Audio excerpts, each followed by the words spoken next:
박양군 목사님께서 집필한 인문학은 성경을 어떻게 만나는가 라는 책을 보게 되면 우리가 신앙생활을 하면서 겪는 갈등과 괴리감의 주된 이유가 성경의 텍스트와 현실의 콘텍스트 간의 간극이 매우 크기 때문임을 알려주고 있습니다. 그리고 그동안 상대적으로 관심을 갖지 못했던 성경의 영웅들의 주변 인물에 대해서 새로운 관점을 이 책을 통해서 제시해주고 있습니다. 그동안 우리는 성경의 영웅들의 삶을 교훈 삼고 본받는 것에 대한 가르침을 계속해서 받아왔습니다. 그렇다 보니 우리도 성경의 영웅들처럼 믿음을 나타내고 본을 보여야 한다는 생각을 가지게 되었습니다. 그러나 우리 스스로가 잘 알듯이 성경에 등장하는 영웅들의 삶을 우리가 그대로 따라가는 것은 결코 쉬운 일이 아닙니다. 영웅들의 삶과 우리의 삶에 괴리가 있는 것은 영웅들은 대부분 하나님께 직접적인 계시를 받은 사람이었다는 사실입니다. 나를 포함하여 주변의 사람들을 둘러봐도 영웅들처럼 직접적인 계시를 받은 사람은 찾아보기가 쉽지가 않습니다. 이렇다 보니 성경과 현실에서 괴리가 오게 되는 것입니다. 이것은 성경의 영웅들에 가려진 그들의 주변 인물들도 마찬가지였습니다. 하나님으로부터 직접적인 계시를 받은 영웅들은 하나님의 말씀에 순종을 하느냐 그렇지 않느냐의 문제였지만 성경의 영웅들의 주변 인물들은 어떤 가치를 따라 어떤 선택을 할 것인지 그것이 문제였습니다. 갈등과 고민의 시작점이 처음부터 완전히 달랐다는 이야기입니다.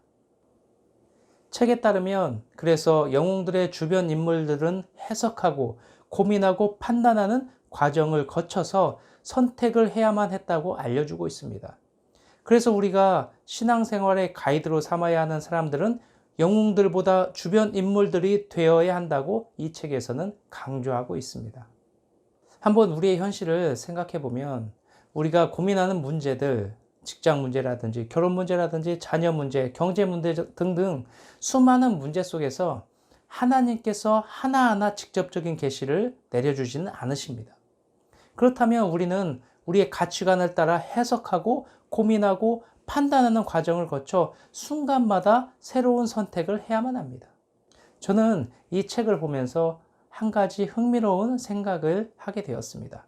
그렇다면 성경에 등장하는 영웅들 모두가 하나님으로부터 직접적인 계시를 받았을까 하는 것이었습니다.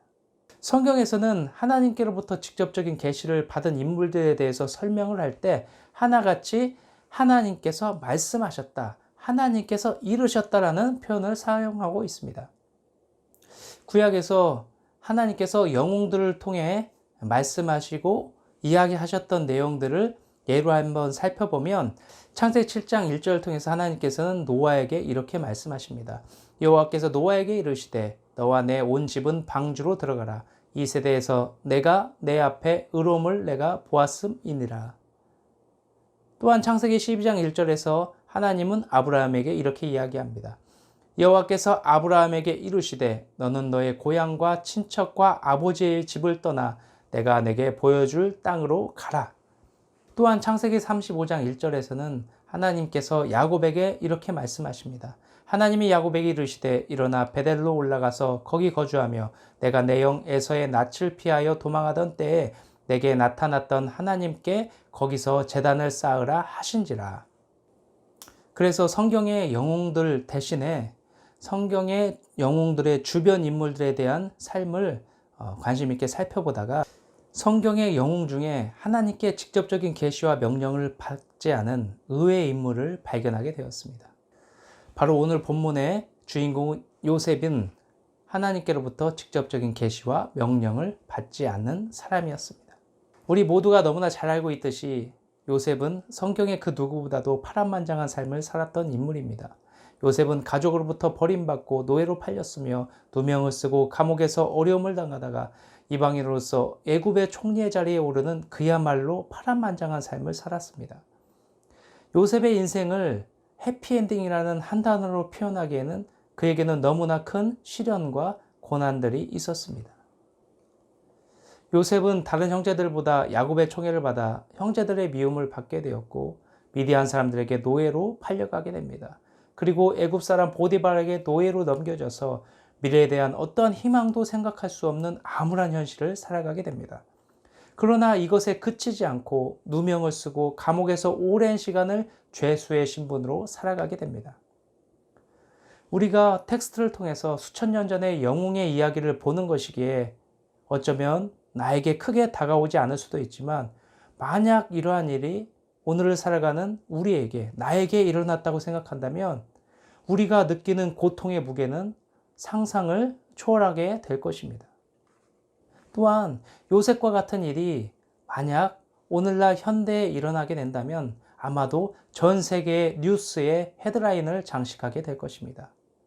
이렇듯 요셉은 고통의 무게를 가늠하기조차 어려웠던 엄청난 고난을 어린 나이부터 경험했던 그러한 사람이었습니다. 요셉의 인생을 보면서 생각을 하게 됩니다. 이 정도의 고난이 만약 나에게 임한다면 나는 이 상황을 어떻게 해석하고 고민하고 판단하게 될 것인가? 그리고 어떠한 선택을 내리게 될 것인가 하는 것입니다. 이러한 측면에서 오늘 본문의 요셉은 우리가 어떤 선택을 해야 하는지 분명한 가르침을 주고 있습니다. 그리고 우리가 세상을 살아가면서 세상적 가치관 속에서도 흔들리지 않는 방법에 대해서 영적 교훈을 우리에게 주고 있습니다. 오늘 본문을 통해서 우리는 크게 세 가지의 영적 교훈을 얻을 수가 있습니다. 첫째로 오늘 본문은 형통의 의미에 대해서 성경적 해석을 제시해주고 있습니다. 오늘 본문은 요셉에게 임한 극한의 고난 속에서 역설적이게도 형통을 이야기하고 있습니다. 본문 39장 2절부터 3절의 말씀을 한번 보도록 하겠습니다. 여호와께서 요셉과 함께 하심으로 그가 형통한 자가 되어 그의 주인 애굽 사람의 집에 있으니 그의 주인이 여호와께서 그와 함께 하심을 보며 또 여호와께서 그의 범사에 형통하게 하심을 보았더라. 성경에서 요셉의 형통을 이야기하는 상황은 요셉이 보디발의 노예의 신분으로 기거하고 있을 때입니다. 노예의 신분으로 살아가는 사람에게 형통을 이야기한다는 것 자체가 상식적으로 맞지 않고 이해할 수 없는 내용입니다. 그러나 성경은 여기서 그치지 않고 39장 23절에서도 역설적인 형통에 대해서 이야기하고 있습니다. 39장 23절입니다. 간수장은 그의 손에 맡긴 것을 무엇이든지 살펴보지 아니하였으니 이는 여호와께서 요셉과 함께 하심이라. 여호와께서 그를 범사에 형통하게 하셨더라. 노예의 신분에 있을 때 형통을 설명한 성경의 기자는 더 나아가서 죄수의 신분이 된 요셉이 형통했다고 말하고 있습니다. 우리가 잘 알고 있듯이 형통의 사전적 의미를 살펴보면 형통이란 뜻대로 잘 되어가다, 모든 일이 뜻대로 잘 되어가고 있다는 것을 뜻하고 있습니다. 그런데 오늘 본문의 요셉의 인생을 보면 사전적 의미의 형통과는 전혀 맞지 않는 인생입니다. 요셉이 가족에게 버림받는 뜻을 품고 있었을까요? 아니면 노예와 죄수의 신분이 되는 것을 꿈꾸었을까요? 아마도 요셉은 그러한 꿈을 꾸지 않았을 것입니다. 요셉은 어린 시절 꿈을 통해서 보았던 환상이 이루어지기를 바랬을 것입니다. 그러나 그의 바람과는 전혀 다른 인생이 어린 시절부터 그에게 주어지게 되었습니다. 그렇다면 왜 성경은 고난 가운데 있는 요셉이 형통했다고 말하고 있는 것일까요? 오늘 본문에 그에 대한 해답이 있습니다. 39장 2절과 23절을 보면 한결같이 형통에 대해서 이야기하면서 요셉이 형통한 비결이 바로 여호와께서 요셉과 함께 하셨기 때문이다 라고 알려주고 있습니다. 요셉의 인생은 비록 고난의 연속이었지만 하나님께서 그와 함께 하셨기 때문에 형통했다고 말하고 있는 것입니다. 그런데 이것은 요셉의 인생에 대한 하나님의 관점이자 전지적 작가 시점으로 본 요셉의 형통입니다.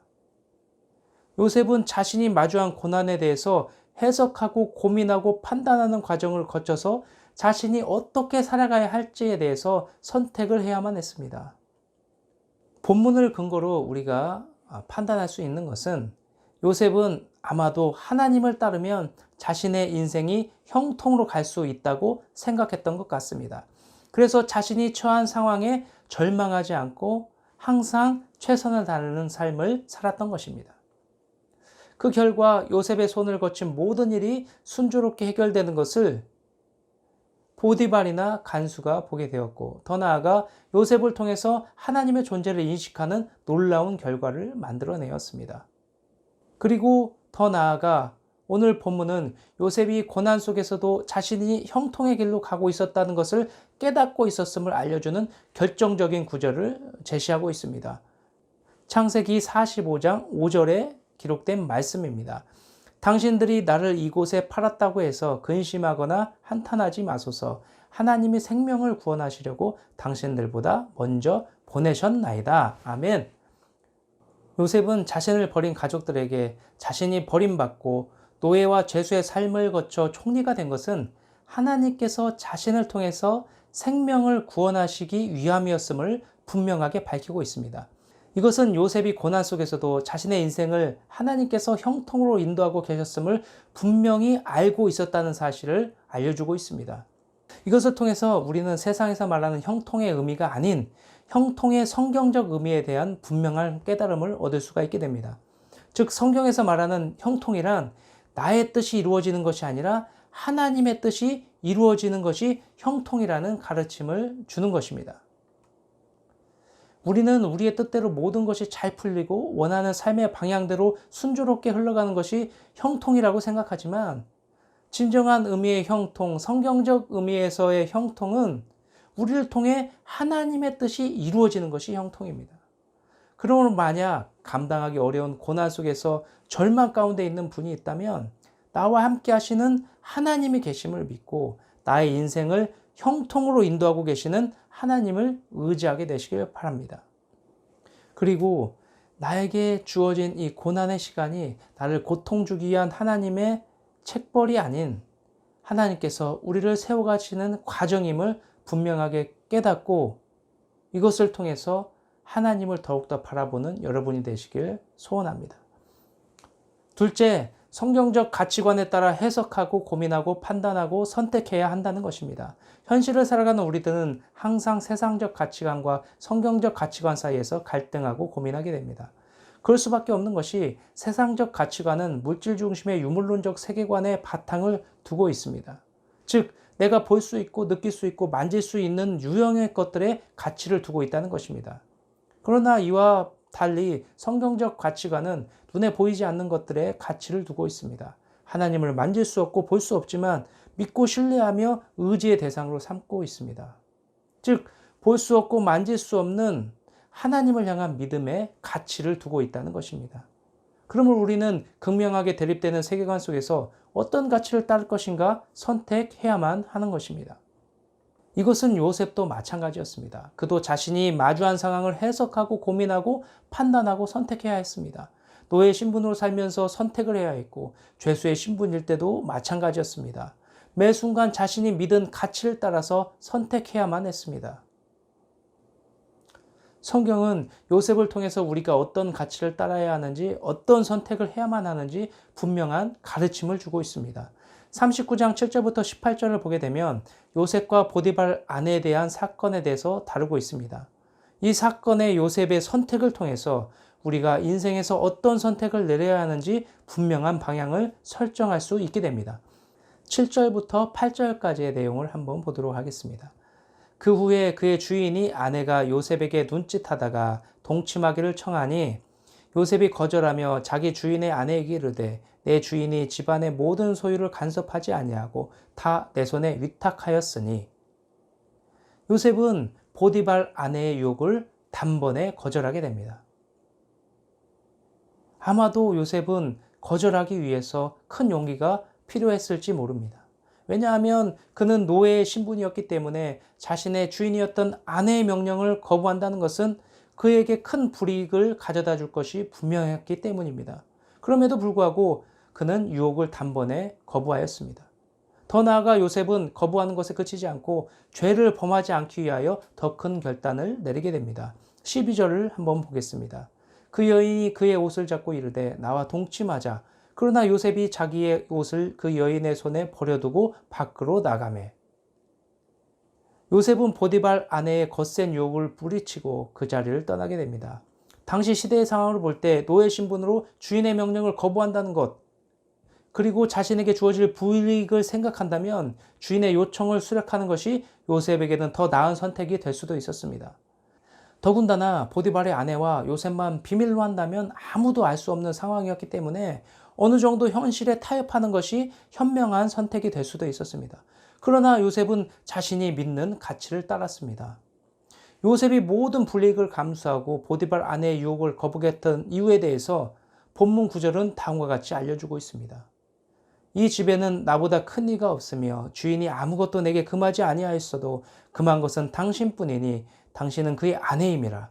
그런즉 내가 어찌 이 큰 악을 행하여 하나님께 죄를 지으리이까.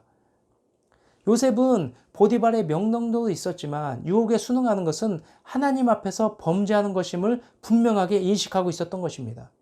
즉 요셉은 해석하고 고민하고 판단하는 과정을 통해서 하나님을 향한 믿음으로 사는 것이 더 큰 가치가 있는 것임을 선택한 것입니다. 그래서 그는 모든 불이익을 감수하고 선택할 수 있었던 것입니다. 사실 우리의 인생은 선택의 연속입니다. 중대한 문제에 대한 선택이 아니더라도 무엇을 먹을지 선택하고 누구를 만날지 선택하고 어디를 갈지 선택해야만 합니다. 즉 매 순간이 선택의 연속이라는 것입니다.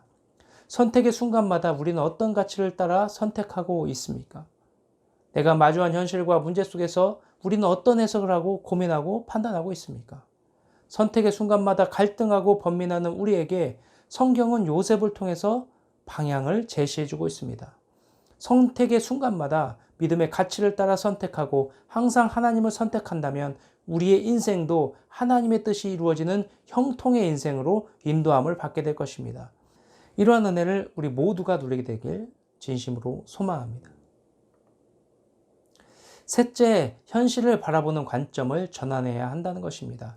요셉은 자신을 버린 형제들을 만나 하나님께서 자신을 통해 구원을 이루시기 위해 애굽에 먼저 보내셨음을 이야기하면서 형제들에게 요셉이 고난 속에서도 자신의 현실을 어떻게 바라보고 이해하였는지 중요한 메시지를 전달하고 있습니다. 45장 8절의 말씀 한번 보도록 하겠습니다.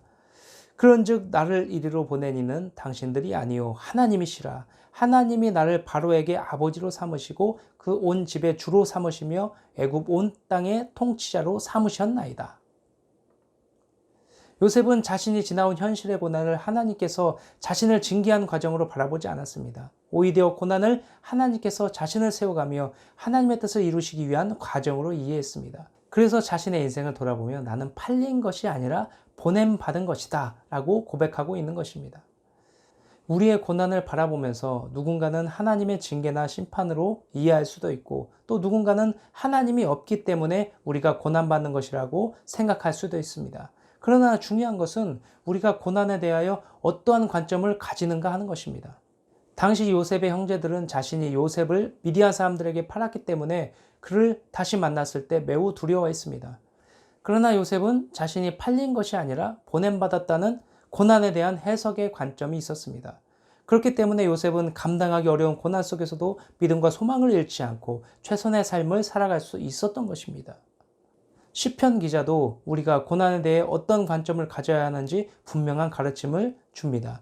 시편 119편 71절의 말씀입니다. 고난당한 것이 나에게 유익이라 이로 말미암아 내가 주의 율례를 배우게 되었나이다. 시편 기자는 고난을 마주한 우리에게 알려주고 있습니다. 고난이 우리에게 고통만을 주는 것이 아니라 하나님의 인도하심을 배우는 유익이 될 수 있다는 것을 시편 기자는 알려주고 있습니다. 말씀을 마무리하도록 하겠습니다. 사랑하는 성도 여러분, 인생을 살다 보면 우리가 결코 원하지 않았던 수많은 문제와 어려움들을 마주하게 됩니다. 그때마다 우리는 그 상황을 해석하고 고민하고 갈등하면서 선택하게 됩니다. 때로는 나의 선택에 후회하면서 부족한 믿음을 자책하면서 살아가기도 합니다. 그러나 성경은 우리에게 분명하게 말하고 있습니다. 우리가 마주한 문제와 어려움, 감당하기 어려운 고난은 나를 심판하기 위한 하나님의 징벌이 아니라 나를 하나님의 뜻 가운데 나를 세우기 위한 과정이라고 알려주고 있습니다. 저도 8개월 전부터 이해할 수 없는 어려움과 문제를 마주하면서 절망하기도 했고 하나님을 원망하기도 했으며 때로는 나의 부족한 믿음을 보며 좌절하기도 했습니다. 그러나 이 시간을 통해서 결국 하나님께서 나의 뜻이 아닌 하나님의 뜻을 따라 나를 인도하고 계시는구나 하는 깨달음과 함께 하나님을 향한 더욱 굳건한 믿음과 신뢰가 생기게 되었습니다. 성도 여러분이 마주한 고난의 무게를 저는 가늠할 수조차 없습니다. 고난 속에서 얼마나 많은 눈물을 흘리셨는지 저는 감히 상상하기도 어렵습니다. 그러나 오늘 본문을 통해서 여러분들에게 권면드릴 수 있는 것은 그 고난 속에서도 하나님께서 함께하고 계시며 여러분을 하나님의 뜻을 따라 형통의 길로 인도하고 계시다는 사실입니다. 그러므로 오늘 본문의 요셉을 통해서 행하신 하나님의 인도하심을 믿고 여러분께서도 항상 하나님의 관점에서 고난을 해석하시고 선택의 순간마다 하나님만 선택하시길 진심으로 부탁드립니다. 그렇게 된다면 요셉의 인생을 형통으로 인도하신 하나님께서 반드시 여러분의 선택을 보응하시고 책임져 주실 것입니다.